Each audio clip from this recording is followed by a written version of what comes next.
set up our urban poling two-section poles. The two-section poles include the Series 300 poles, like these ones, and the Pink for Life poles. First thing to notice is that on top of the core grip handles here, we have a left and a right, and that obviously is identifying the left and the right pole. So let's take one pole and get it all set up. Take the handle and stick it out in front of you like this and pull the bottom section of the pole out. You'll probably have to give it a few turns to the left, 4 or 5 turns to the left to loosen it off, and then simply pull it out and you'll see numbers appearing. Now, if you get centimeters and you're not a centimeters person, don't worry, just roll the pole over until you see inches. And what you're looking for is your height. So I'm 5'4", so I'm looking for 5'4", and I want to line it up just underneath the black plastic ferrule here.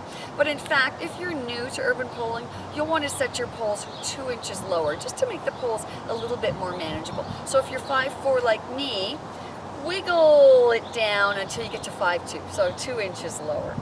Then we want to lock the pole in position. So look down here and you'll see a lock and unlock arrow. We want to turn this lower section of the pole in the direction of lock. We try not to touch the black ferrule here. It in fact doesn't move. So one hand above, one below, and tighten the poles up. I'm turning the bottom section in the direction of that lock arrow. And that's basically all there is to it. Now we just have to get the boot tip at the bottom here pointing backwards, as if it was walking backwards away from us. I'm going to look on the top. This is my right handle. I'm going to hold on to it, and when I look down I see my boot tips pointing the wrong direction, so I'm just going to hold on here and give it a turn. It takes a little bit of muscle the first time when your poles are brand new, but just give it a nice turn until it's pointing to the back, just like this. And now we'll do the same thing with the other pole. So now I have my second pole, my left pole.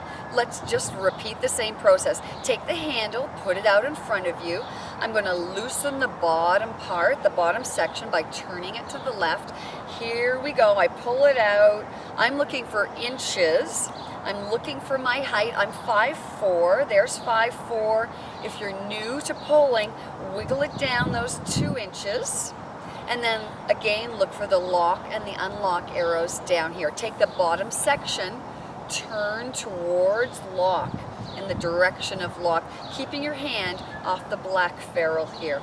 That's nice and snug, that's good. So I know that pole's not going to shrink when I'm walking. I come up here, there's the L up to at the top, and I need to now just adjust the boot tip so it's pointing to the back. I give it a turn. The boot tips are excellent on hard surfaces, so for sidewalks and asphalt, and they're really wonderful shock absorbers as well.